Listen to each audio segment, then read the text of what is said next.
अस्सलाम वालेकुम स्टूडेंट्स, कैसे हैं आप सब। स्टूडेंट्स, आज हम unit number 3 exercise 2 question number 3 start करेंगे। कल आपको मैंने क्वेश्चन 1 और क्वेश्चन 2 करवाया था, जिसमें हमने प्लस करना था और सब्ट्रैक्ट करना था फ्रैक्शंस को। ठीक है, आज क्वेश्चन नंबर 3 है। ये हमारे पास स्टेटमेंट्स वाले क्वेश्चन है। स्टेटमेंट को आपने बस थोड़ा सा समझना है और बिल्कुल ये ऊपर जो हमने क्वेश्चन सॉल्व किए उसी मेथड से सॉल्व होंगे। क्वेश्चन नंबर 3 देखें। A painter paints 7/13 part of the wall in first day and 3/13 on the second day. एक पेंटर है जिसने दीवार पेंट की है। पहले दिन उसने 7/13 पार्ट उसका पेंट किया और सेकंड जो सा डे है वो 3/13। अब उसने पूछा how much wall does he paint in 2 days. अब देखें, जो पार्ट उसने फर्स्ट डे में पेंट किया और जो सेकंड डे में पेंट किया, उन दोनों को प्लस करेंगे तो ए वाला क्वेश्चन का आंसर आ जाएगा 2 डेज़ वाला। और बी में पूछा on which day does he paint more, यानी कौन से दिन उसने ज़्यादा पेंट किया।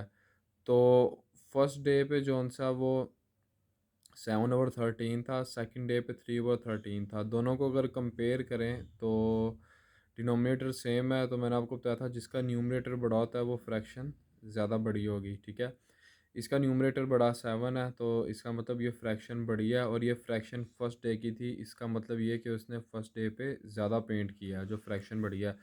इसको लिखेंगे कैसे, ये मैंने क्वेश्चन लिख दिया सारा। ये ए और बी जो क्वेश्चन पूछे थे, आपको पता है कि उसने आपको दिया हुआ है जो डाटा, वो wall painted in first day पे उसने कितनी की थी, 7/13। इसी तरह से आप लिखेंगे wall painted in second day. Second day पे जो उसने वॉल पेंट की थी वो थी 3/13। तो जैसा कि मैंने आपको बताया, वॉल पेंटेड इन 2 डेज़ हमने फाइंड करना था। ठीक है, ये तो 2 डेज़ में 7/13 प्लस 3/13 दोनों के जो इसने पार्ट किए थे 2 दिन में, उनको प्लस किया, 10/13 आ गया। अब आगे बी पार्ट का क्वेश्चन देखें। उसने पूछा कि उसने मतलब कौन से दिन में ज़्यादा पेंट जो है वो किया दोनों दिन में से। पार्ट बी का आंसर हम इस तरह से लिखेंगे। मैंने आपको बताया था सिंस का मतलब होता है जैसा कि 7/13 जो है वो ग्रेटर है 3/13 से। ठीक है, और 7/13 पार्ट जो उसने वो फर्स्ट डे पे किया था। So the first day painter paints more, यानी कि पहले दिन पेंटर ने ज़्यादा पेंट किया था। क्वेश्चन में आपसे यही पूछा गया था on which day does he paint more, first day पे उसने ज़्यादा पेंट किया था। आगे आप क्वेश्चन नंबर 4 देखें। 5/14 kg of artificial fertilizer and 7/14 kg of natural fertilizer have been used in a field। Fertiliser कहते हैं आपकी जो ये खाद यूज़ होती है जो आपकी फसलें उगाने में, आपको पता है मदद करती हैं ज़्यादा, यानी कि बेहतर फसल उगती है। खाद डालते हैं उसको हम फर्टिलाइज़र कहते हैं। आर्टिफिशियल है जो ख़ुद से बनाई हुई है, नेचुरल है जो कुदरती है, वो उसने यूज़ किया है खेत के अंदर। ठीक है, how much quantity of both fertilisers is used. इसमें आपने लिखना है क्वांटिटी ऑफ आर्टिफिशियल फर्टिलाइज़र ये थी और नेचुरल ये थी, दोनों को प्लस करेंगे तो हमारे पास इसका आंसर आ जाएगा। ठीक है, ये भी मैं आपको सॉल्व करके इसका सलूशन दिखा देता हूँ। जी स्टूडेंट्स, ये क्वेश्चन मैंने फर्स्ट लाइन सिर्फ इसकी एक लिख दी है। ठीक है, क्वेश्चन मैंने आपको समझा दिया। सलूशन में आप लिखेंगे use of artificial fertiliser 5/14 kg use हुआ था।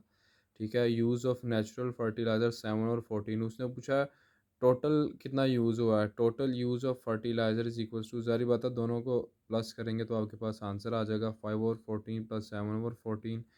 जब इसको हमने प्लस किया तो आपके पास ऊपर 5/7 आ जाएगा, नीचे 14 कॉमन था तो एक दफ़ा लिख लेंगे, 12/14 आ गया। अब पीछे जो क्वेश्चन हमने किया इसमें देखें कि 10/13 है। 13 एक प्राइम नंबर है जो सिर्फ अपने टेबल पे आता है और 13 के टेबल पे 10 नहीं आता, तो इसकी कटिंग नहीं हो रही थी, same as it is answer लिख दिया था हमने। ये मैंने आपको बताया कि हमेशा हमने लास्ट में अपना फ्रैक्शन का आंसर चेक करना होता है कि उसकी कटिंग तो नहीं हो रही, यानी कि लोवेस्ट फॉर्म के अंदर आना चाहिए। अब आपको देख के पता चल रहा है कि 12 और 14 कौन से टेबल में आते हैं। देखिए 7 में 14 तो आ जाता है लेकिन उसमें 12 नहीं आता, 2 के टेबल में आ रहे हैं। इसको भी 2 से डिवाइड करेंगे और इसको भी, दोनों को सेम नंबर पे डिवाइड करते हैं। तो 2 के टेबल में 12 कहाँ आता है, 6 पे, और 2 के टेबल में 14 कहाँ आता है, 7 पे। एक चीज़ में सही याद रखनी है आपने कि लोएस्ट टर्म में आपका हमेशा जो आंसर वो शॉर्ट फॉर्म में आएगा, ठीक है। ये 12 और 14 था, 6 और 7 आपका आंसर आ गया। साथ आपका आएगा केजी, केजी साथ लाजमी लिखना है। अच्छा, नेक्स्ट क्वेश्चन नंबर 5 देखें। Saba did her math homework in 2/10 hours and her sister did her math homework in 7/10 hours. How many hours did both take to complete their homework? यानी कि दोनों ने कितना टाइम लगाया होमवर्क करने में। तो दोनों के टाइम को प्लस करेंगे तो हमारे पास उनका टोटल टाइम आ जाएगा। ये भी बहुत इजी है, बिल्कुल ये ऊपर वाले क्वेश्चंस की तरह ही है। इसका सोल्यूशन भी मैं आपको करके दिखा देता हूँ। जी स्टूडेंट्स, ये मैंने इसका आंसर लिख दिया। सबा ने जो टाइम टेक किया था, यानी कि सबा कंप्लीटेड होमवर्क 2/10 hours में। Her sister completed homework 7/10 hours में लिखा था। हमने फाइंड करना था टोटल टाइम। टोटल टाइम आएगा दोनों को प्लस करके, ठीक है। 10 कॉमन था, नीचे एक दफ़ा लिखेंगे, ऊपर वाली वैल्यूज़ वैसी ही आ गई। 2 + 7 = 9/10।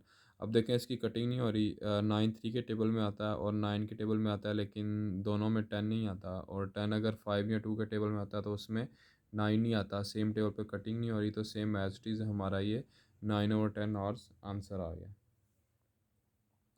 क्वेश्चन नंबर आगे 6 स्किप है क्योंकि सेम इसी मेथड से होना वो भी। तो आप 3 4 5 जो है ये करेंगे।